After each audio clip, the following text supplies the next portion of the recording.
नमस्कार मित्रों, मैं श्रीराम रेफ्रिजरेशन में से हार्दिक भाई। आज मैं यहाँ सरीगाम जीआईडीसी में हूँ। ये वापी के पास भिलाड बॉर्डर पे आया हुआ है गुजरात में। आज मैं बहुत हैप्पी हूँ।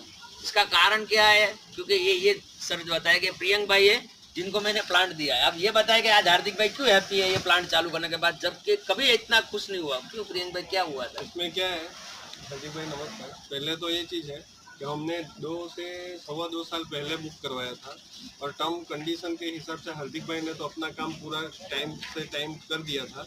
लेकिन हमारी ये जगह की वजह से कि एनए करने में जीपीसीबी का परमिशन इलेक्ट्रिसिटी पावर के लिए हमको 2 साल ज़्यादा निकल गए। तो हार्दिक भाई भी टेंशन में थे कि लेंगे कि नहीं, लेकिन आज वो काम सक्सेसफुली ख़त्म हुआ। लेकिन हार्दिक भाई अपने हिसाब से एकदम टाइम टू टाइम उन्होंने तो हमको सब सपोर्ट किया, लेकिन ये गवर्नमेंट इश्यू की वजह से थोड़ा 2 साल, थोड़ा नहीं 2 साल हमारा लेट हो गया। आपने कितनी जगह पे ये प्लांट बनाया? मेरा प्लांट है 15 टन का प्लांट है, 20 बाई 40 और उसकी हाइट है 14 फीट।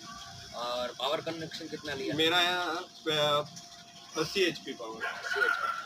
तो इससे एक मैं आपको ये बताना चाहता हूँ कि ऐसा नहीं कि श्रीराम रेफ्रिजरेशन के वहाँ पे काम होता है तो कोई टैंक आप देख कर जाते हो। तो आज क्यों हार्दिक भाई का वहाँ ये टैंक 2 साल से पड़ा हुआ था, 1 साल से पड़ा हुआ था। हार्दिक भाई को ऑर्डर आता है तो हार्दिक भाई तुरंत वो टैंक के ऊपर काम करना चालू कर देता है, चाहे कितना भी पैसा है। उनका सिर्फ मात्र कितना दिया था पैसा आपने? 1 लाख, मात्र 1 लाख रुपया कैश दिया था और उसके अंदर इनका टैंक और कैन सब हमने बना दिया था। हार्दिक भाई टेंशन में, ये भी टेंशन में, क्या होगा क्या नहीं होगा। लेकिन मैंने हिम्मत नहीं आ रही और इन्होंने भी कभी हिम्मत नहीं आ रही।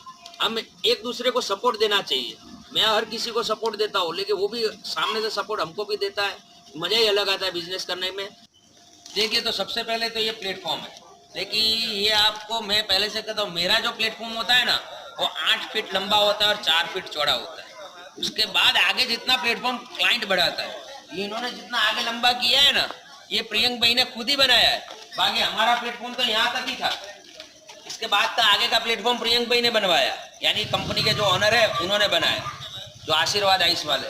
इस तरीके की सीढ़ी हमने बनाकर जरूर दी है। ये सीढ़ी मैं बनाकर देता हूँ। फिर इस तरीके की ये जो बर्फ निकालने की ये घोड़ी है, ये मैं देता हूँ। ये क्रेन का सिस्टम है, ये फिटिंग इंस्टॉलेशन, ये सब हम देते हैं।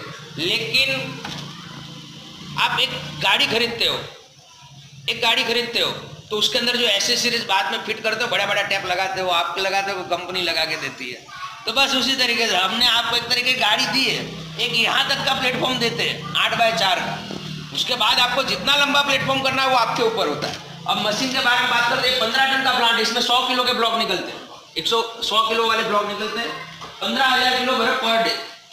ये 15 टन का लगा। पर डे का मतलब है पर डे। ऐसा नहीं कि आधा आज निकालो आधा कल निकालो, उसे 15 टन नहीं कहते। 15 टन जो रोज देता है उसे 15 टन कहते हैं। 5 टन का प्लांट होता है तो 5 टन पर डे होना चाहिए, या ना कि 10 टन का टैंक और 5 टन निकाले। ये 15 टन का पूरा प्रोडक्शन। ऐसे 3 कंप्रेसर लगे रहते हैं इसमें। अब पैनल भी सिस्टम देते हैं, जैसा कि जनरली मेरे पैनल के अंदर ऐसा होता ही है। एक मेन स्विच होती है जो आपको इमरजेंसी बटन होता है, जो कभी भी आपका अगर कोई भी प्रॉब्लम होता है तो आप इमरजेंसी शट डाउन कर सकते हो। ये ऑटोमेटिक के लिए 1st नंबर ऑटोमेटिक के लिए होता है, 2 नंबर मैनुअल के लिए होता है। ये मैंने ऑटोमेटिक के लिए किया। ये क्रेन के लिए होता है जो उधर लगी हुई है। उस तरफ जो क्रेन दिख रही है क्रेन के लिए, यहाँ से ऑपरेटिंग होता है। दूसरा बटन एजिटेटर के लिए होता है, जो आपको ये बेल्ट वाला दिख रहा है, ये एजिटेटर। ये होता है नमक वाला पानी अंदर होता है, सॉल्ट वाटर होता है, उसको घुमाने का काम ये एजिटेटर करता है ताकि इसके अंदर ठंडक बनी रहे।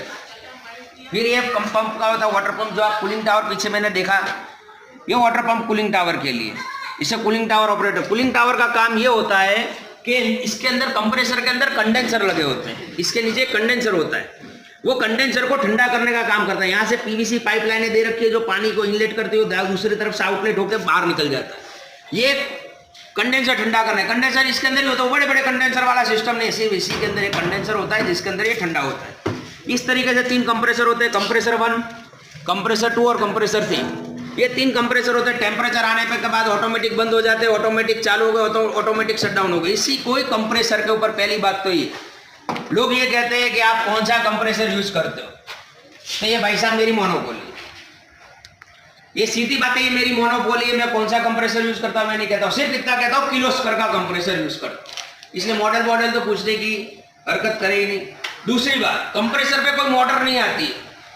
आप ऐसा समझते हो कि कंप्रेसर के ऊपर मोटर आती है तो आप यूं पूछते हो कि हार्दिक भाई कितने एचपी की मोटर कंप्रेसर पे होगी, तो कोई कंप्रेसर पे मोटर नहीं होती है, ये फ्रिज के कंप्रेसर होते हैं, कोई सील्ड टाइप स्क्रॉल या सील्ड टाइप आप जो भी कहो, बंद बॉडी के कंप्रेसर होते हैं। इसके ऊपर कोई मोटरें नहीं होती, इसके अंदर फ्लोरन 404 गैस यूज होता है, जो हमारे फ्रिज और एसी में गैस यूज होता है।